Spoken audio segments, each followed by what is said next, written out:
Hola, ¿qué tal? Pase bien, les habla el padre Rubén Francisco Bellante de la Argentina.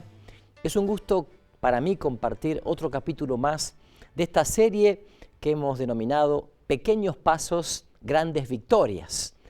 Pequeños pasos, perseverantes, constantes, confiados en la gracia de Dios para alcanzar grandes victorias.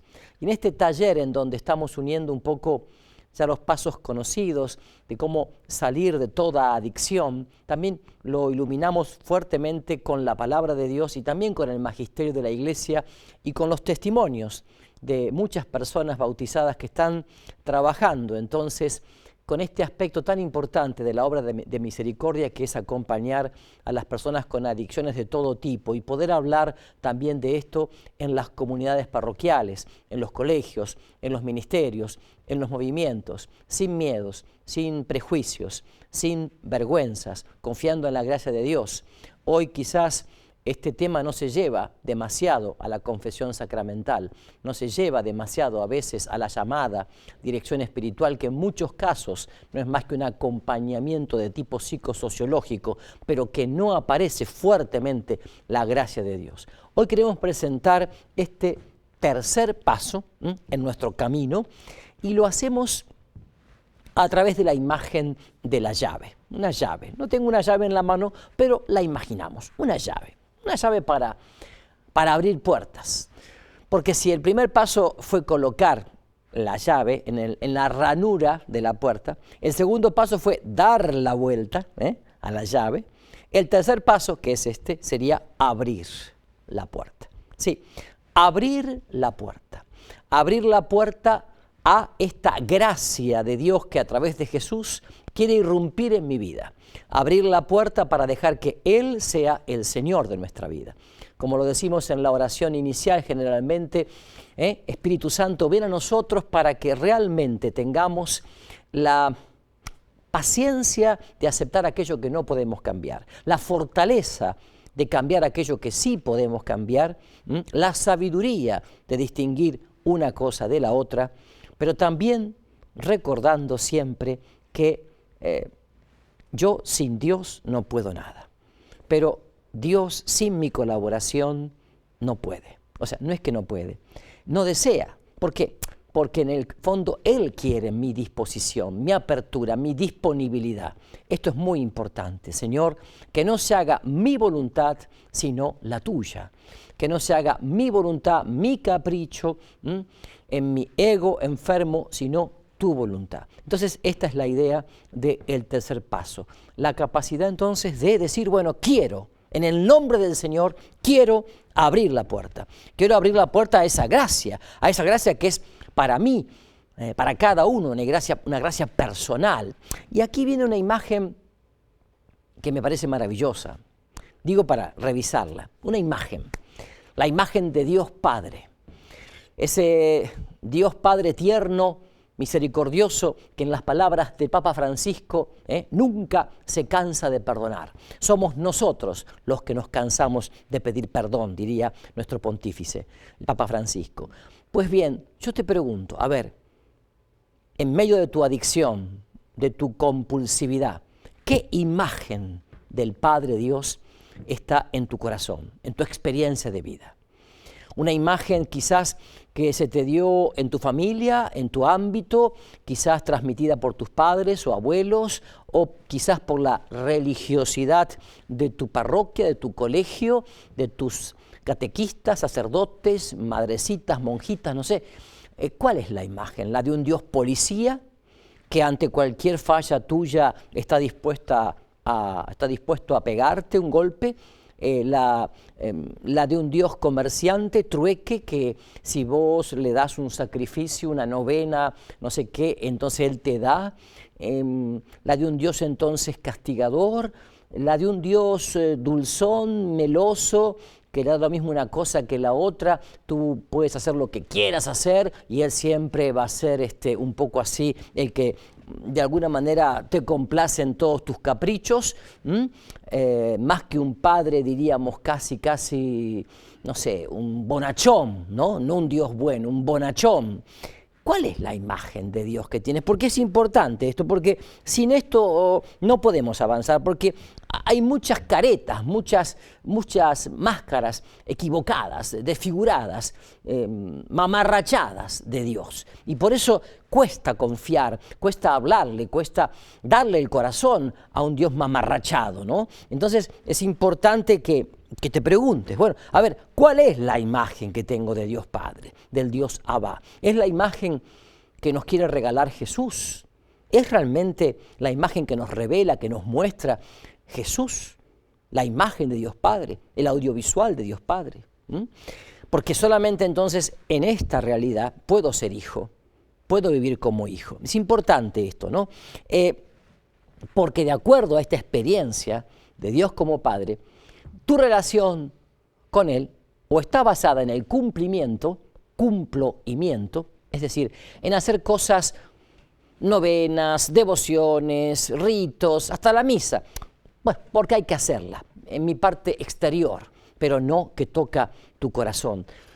Si hay una experiencia verdadera de Dios como Padre, vas a ir pasando de lo que es la oración formal, digamos, una forma de rezar formal, a la meditación. La meditación, que es poner el alma, el corazón, la mente, la imaginación, la afectividad, la emotividad, la sensibilidad, es decir, todo mi ser en interioridad, en introspección para abrirse a la gracia del encuentro vivo con Dios Padre a través de Jesús en la oración. Y esto es fundamental. ¿Qué tipo de oración tenés? ¿Qué tipo de oración llevas? ¿Cómo es tu oración? ¿Cuál es el termómetro para medir tu experiencia de oración? Porque esto es clave, esto es clave, esto es clave. Esto es clave para ver tu confianza y tu entrega a Dios, pero también para ver la imagen que tenés de Dios como Padre. Es decir, un hijo que no confía en su padre, que no lo conoce, no quiere entablar una relación íntima, profunda, personal con él, solamente externa, solamente de afuera. Y esto es fundamental. Por eso digo la llave para abrir la puerta. Abrir la puerta. Entonces Jesús nos dice, yo soy el buen pastor, conozco a mis ovejas y mis ovejas me conocen. Ellas oirán mi voz y habrá un solo rebaño y un solo pastor. Juan 10, 14, 16. Te quiero hablar entonces de lo que es la fe. ¿Qué es la fe? La fe es una virtud teologal, lo sabemos. La fe la recibiste vos y yo en el bautismo, como regalo, como gracia, como don. Perfecto. La fe es antes que nada la respuesta que doy a la propuesta que Dios me hace. La fe me lleva a adherirme con toda mi vida a la propuesta que el Padre Dios me hace en Jesús, la propuesta de su reino. Por eso la fe es fundamental. La fe como regalo, como gracia, como don, una fe viva, viviendo en ti y que te lleva cada día a adherirte a la propuesta que el Padre Dios te hace en Jesús. Esto es fundamental. Entonces, la fe es una virtud que me lleva a descubrir que Dios me habla en la iglesia y a través de la iglesia, que me habla en su palabra. Entonces aquí hay una gran pregunta para hacerte. ¿Cómo es tu fe y cómo es tu obediencia a la palabra de Dios y al magisterio, o sea, a la iglesia? Porque nos dice el catecismo de la Iglesia Católica que hay diferentes formas de pecar o hacer oído omiso a lo que la fe nos regala o nos propone. Por ejemplo, contra la fe está la duda voluntaria que descuida o rechaza tener por verdadero lo que Dios nos ha revelado, manifestado, y la Iglesia propone para creer. La duda involuntaria, que es la vacilación en creer, que es la dificultad que encontramos a las objeciones que tenemos a diario en el tema de la fe, porque el mundo, las circunstancias, las personas, en fin, nos llevan a dudar sobre el proyecto o el plan de Dios sobre mi vida, lo que me pasa, lo que me está pasando o sobre el mundo, ¿no? Y también la ansiedad suscitada por la oscuridad de esta. Si la duda se fomenta deliberadamente, puede conducir a la ceguera del espíritu. Dice esto el Catecismo en el número 2088. También hay otros, como el número 751 del Catecismo, que nos habla de lo que es la herejía, la apostasía y el cisma en personas bautizadas. ¿Por qué hago alusión a esto? porque dudar, a ver, la duda la tenemos todos, pero la duda puede ser salvable. Aquí hablamos de dudar por indiferencia, dudar por no alimentar mi fe con la oración, con la lectura meditada y atenta de la palabra de Dios diariamente, con la frecuencia en los sacramentos. Estamos dudando porque en realidad me estoy alejando del fuego, me quiero enfriar, me enfrío voluntariamente porque me alejo.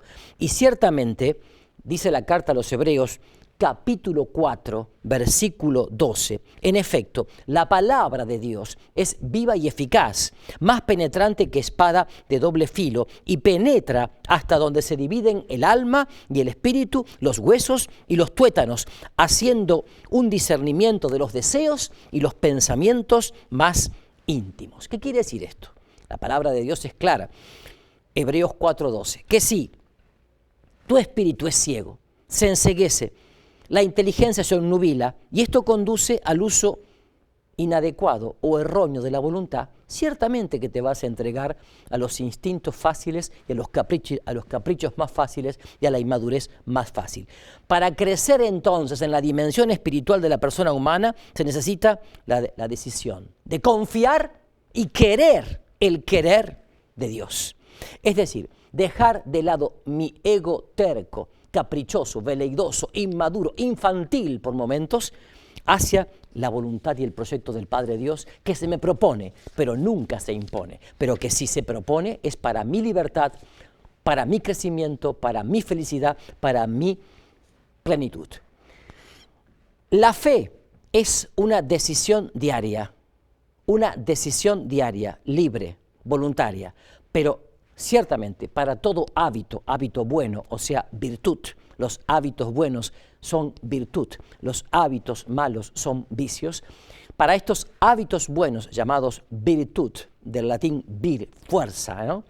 Que te dan fuerza, que te dan fortaleza, ciertamente como todo hábito se necesita repetirlo, reiterarlo día tras día para que se haga realmente una virtud, un hábito como regalo. Y esto te va a llevar a una actitud personal, que es la esencia de este tercer paso. Una actitud personal, es decir, el camino que te conducía a la infelicidad, a la desdicha, a la insatisfacción, al infierno, digamos así, en el sentido infierno como eso algo terrible que tenemos en el corazón y que nos quema, ¿no? Sin embargo, por tu decisión se está transformando en una actitud, ya no en buenas intenciones. Porque como dice el viejo refrán, de buenas intenciones está pavimentado, asfaltado el camino que lleva a la condenación. O como diría nuestro recordado Chavo, fue sin querer queriendo, ¿no? O sea, no basta con la buena intención. Si hay una buena intención y si de verdad es recta, honesta, íntegra y transparente, tiene que haber un obrar en consecuencia. O sea, poner los medios para alcanzar el último fin. Si no, se queda allí en un emocionalismo pasajero y nada más, y no hay, como dije, un deseo de abrir la puerta. Porque puse la llave, di la vuelta, pero la puerta no la abrí. Y el tercer paso es abrir la puerta para que se dé una sanación progresiva y gradual en tu vida.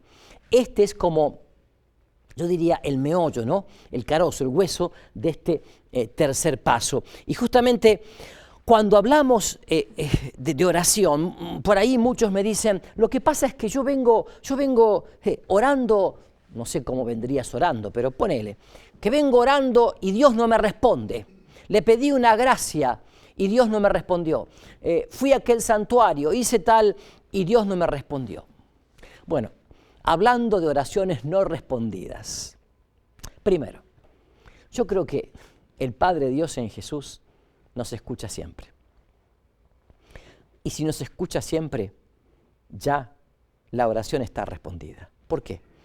Porque Él sabrá darnos eso que pedimos en el momento y la circunstancia que sea necesario para nuestro crecimiento y madurez, y no para nuestra vanagloria de decir, ajá, ya conseguí lo que pedí y ahora vamos a ver. No, tal vez no estaba el terreno todavía bien dispuesto en tu vida como para recibir esa gracia.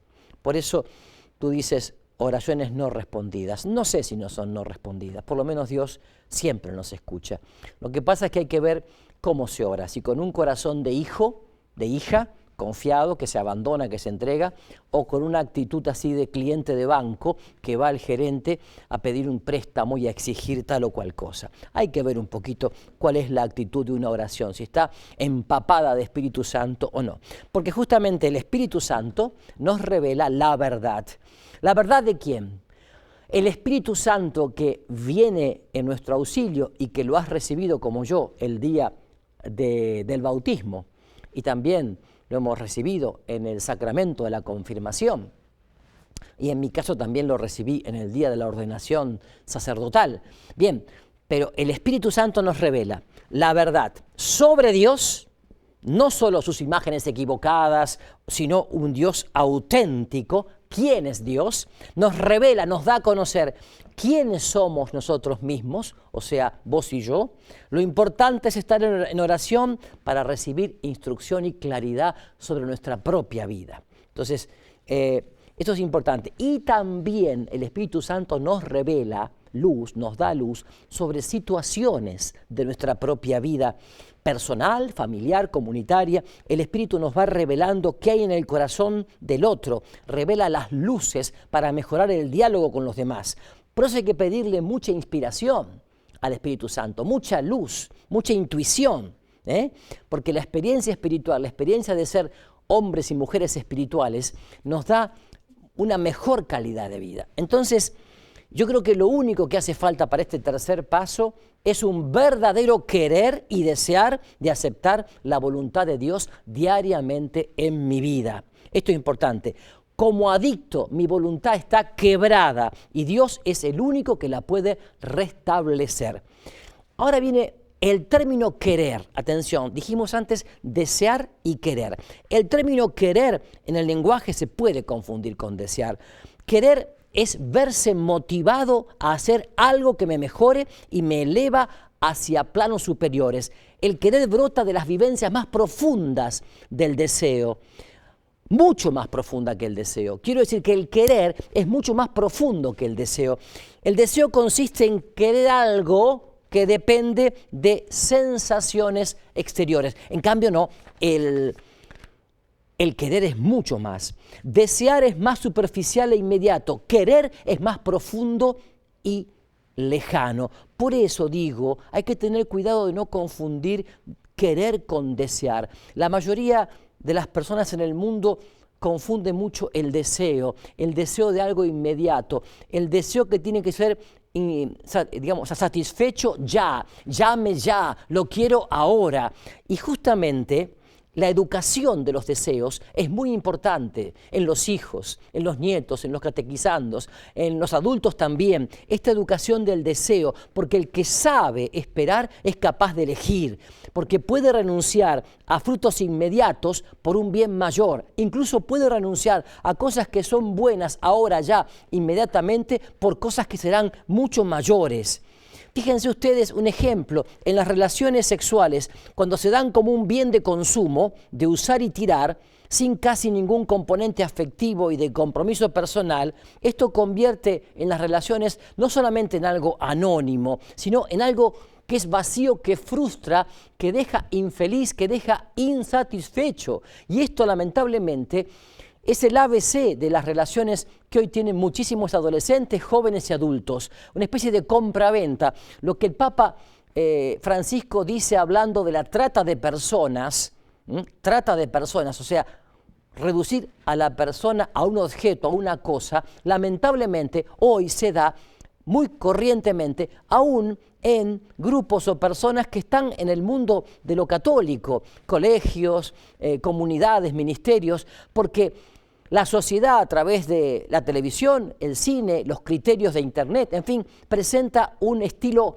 consumista, ¿no? Donde el deseo parece ser una especie de dictador que exige un monstruo que devora. Fíjense lo que dice el Catecismo de la Iglesia Católica al respecto. En el capítulo 1 dice: El deseo de Dios está inscrito en el corazón del ser humano, porque el ser humano ha sido creado por Dios y para Dios, y Dios no cesa de atraer al hombre hacia sí, y solo en Dios encontrará el ser humano la verdad y la dicha que no cesa de buscar. O sea que la razón más alta de la dignidad humana consiste en la vocación, el llamado del ser humano a la común unión con Dios. Por eso entonces reitero, el paso 1 pone la llave en la cerradura, el paso 2 da la vuelta a la llave. Ambos pasos dan esperanza para abrir la puerta, pero Señor, dame a vivir y a gustar tu palabra, acepto la vida como es y acepto lo que me pasa y quiero trabajar porque al abrir esta puerta estoy abriendo las compuertas de mi vida a tu gracia, a tu salvación, y por eso entonces confío, porque la misma expresión de la carta a los Hebreos 10, versículo 7, he aquí que vengo, oh Padre, para cumplir tu voluntad, la puede decir cada uno, la puedes decir vos, la puedo decir yo. Vengo no a hacer mi voluntad, vengo a hacer tu voluntad. Y aunque en esto te vaya una fidelidad heroica a Dios, a su proyecto y a su plan, recordemos que toda fidelidad cotidiana, aunque sea heroica, es gracia de Dios, es don de Dios. Por eso es tarea nuestra. Así que animarse para hacerlo. Yo leo Marcos 14:36. Abba, Padre, todas las cosas son posibles para ti. Aparta de mí este cáliz, pero no se haga mi voluntad, sino la tuya. Palabras de Jesús en Marcos capítulo 14, versículo 36. Y también San Pablo en la carta a los Filipenses, cuando nos dice: en mi vida se manifiesta en la obediencia, en las pruebas y en las debilidades. Hecho obediente como Jesús hasta la muerte y muerte de cruz. Qué importante que es esto. El padre jesuita chileno Carlos Aldunate nos dice: el más grande acto de Jesús en la cruz es no solo un sí al abandono y al sufrimiento, sino también su sí a la incomprensibilidad de Dios. ¿Sí? Porque justamente cuando todo es incomprensible humanamente hablando, cuando lo que te está proponiendo Dios parece imposible a la voluntad humana, a las estructuras humanas, a los planes humanos, a los esquemas humanos, eso que es incomprensible se hace también se hace apertura a Dios. Apertura a Dios. Dios tiene un plan en esto que parece tan incomprensible, en esto que parece tan duro, en esto que parece tan terrible, tan espantoso, tan horroroso como es tu adicción, como es ser padre, madre de un adicto, hermano, hermana, hijo, hija de un adicto, también en eso. Yo he tenido el testimonio de un papá joven adicto o exadicto que está en una comunidad de recuperación y está con sus 2 hijos de 10 y 8 años. Sí, la misma comunidad le hizo como una casita aparte para que él pueda tener su experiencia familiar. Pero, ¿por qué? Porque su esposa está completamente perdida afuera por la adicción a la droga. Entonces él está con sus hijos allí y él ya lleva varios años en esa comunidad cenáculo y se lo ve muy calmado, muy sereno y se lo ve buen padre y se ve que los chicos salen todos los días y van al pueblo más cercano a la escuela, pero cuando regresan hacen parte de las actividades de la comunidad, el deporte, la oración, la recreación, los momentos comunitarios, también los chicos lo comparten. Es como que estos hijos de un ex drogadicto, de un adicto que se está intentando recuperar en el día a día, estos niños parecen sentirse libres y felices en este camino de su padre que cada día va recobrando su dignidad y cada día también va siendo más persona, tierno, compasivo y cariñoso para con ellos. Les cuento esto porque tal vez muchos de ustedes están en situaciones similares o quizás tienen a sus hijos o hijas en alguna comunidad y no saben qué hacer. O los visitan una vez por mes o una vez cada 6 meses según como sea. Y saben que cada vez que van, ven en su mirada un brillo nuevo. ¿Por qué? Porque a través de la oración personal diaria, a través de el encuentro con la comunidad y ser íntegros, sinceros, coherentes, el trabajo comunitario, ellos se están rehaciendo. Por eso, Señor, nosotros queremos pedirte en este momento que el Espíritu Santo que nos querés regalar a través de Jesús se derrame. Espíritu de luz, espíritu de fortaleza, espíritu de discernimiento, espíritu de temor de Dios, espíritu que eche fuera toda angustia, toda ansiedad, todo complejo de culpa, todo complejo de inferioridad. Ven, Espíritu Santo, ven sobre cada uno de los adictos que día a día están trabajando para abrirse con confianza a tu irrupción en sus vidas. Ven también, Espíritu Santo, a fortalecer a las familias que tienen adictos. Ven a trabajar también, Espíritu Santo, con tu don de fortaleza, perseverancia, creatividad, ardor en aquellos hermanos y hermanas que trabajan con las comunidades de recuperación de adictos en la pastoral de la iglesia en el mundo entero. Ven, Espíritu Santo, a encender fuego, ven a quemar lo que sobra, ven a darnos luz, discernimiento y sobre todo, ven a fortalecer el don de la fe, para que podamos adherirnos con todo el corazón y con toda el alma al proyecto y al plan que el Padre Dios tiene a través de Jesús en tu vida y en la mía. Ven, Espíritu Santo, a través de la poderosa intercesión del corazón inmaculado de María, la Madre que de pie a nuestro lado nos abraza y con corazón tierno, como Madre de la Iglesia, nos comunica también su testimonio de apertura al Padre y a su proyecto. Que el Señor los bendiga, paz y bien para todos ustedes.